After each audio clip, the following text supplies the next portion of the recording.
of what operating system is. In fact, we said quite a bit about the operating system already, but I thought it's important at this stage to repeat some of the points for emphasis. So this section 4, at the end of this section, I expect students to be able to explain what an operating system is, the purpose of an operating system in a computer system.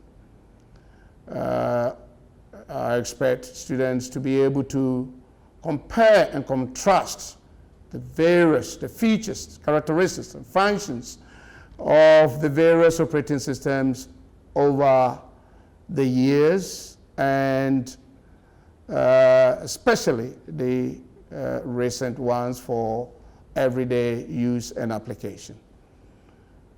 With that sort of background, I will expect students to be able to speculate about the future operating systems, what features to expect, what features or characteristics to expect from the operating systems of, say, 2020 or, say, 2018 and beyond.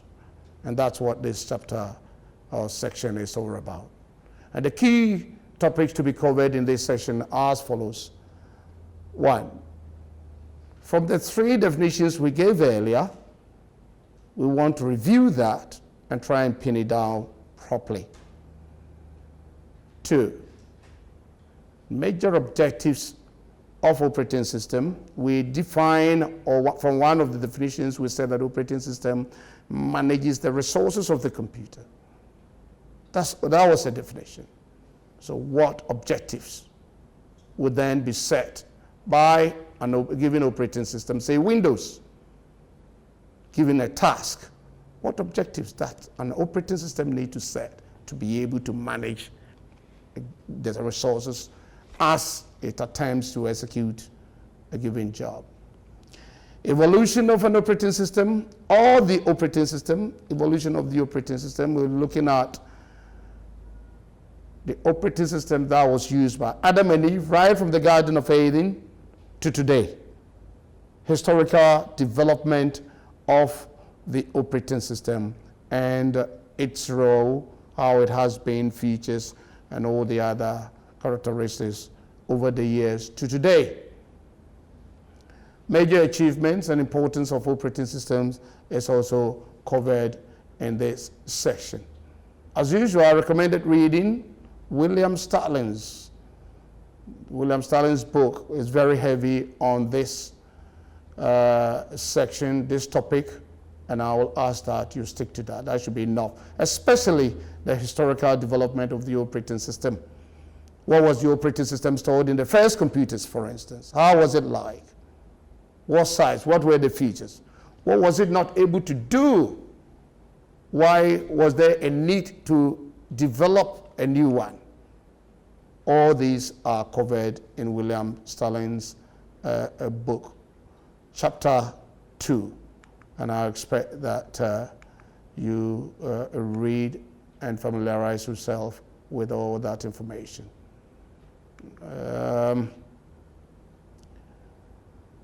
I did ask this question under, I think, section 1, and I'm repeating it here again. Can a computer run without an operating system? Or perhaps I should reframe it this way: explain whether a computer can run without an operating system.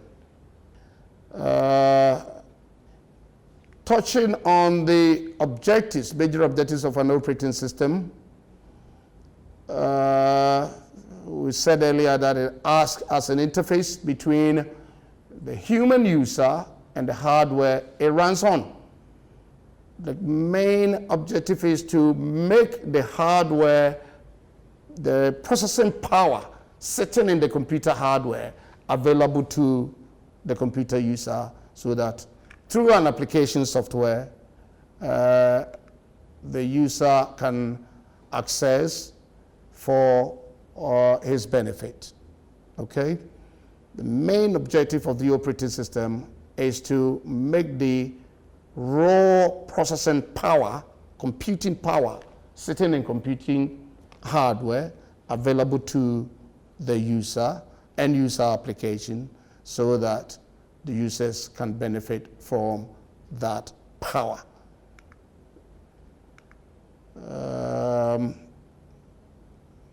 I think Dietel's book, chapter 2, is very strong on this topic, so I'll just ask that you read.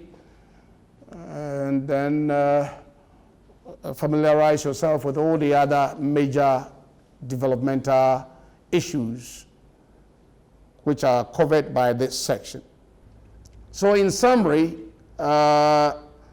this section has helped us to see some of the key objectives of an operating system. It has also helped us to review the developmental issues of computer operating system, how and why the first operating system that was developed when, what were its features, weaknesses, and why new ones needed to be developed, all the way through to the operating systems of today.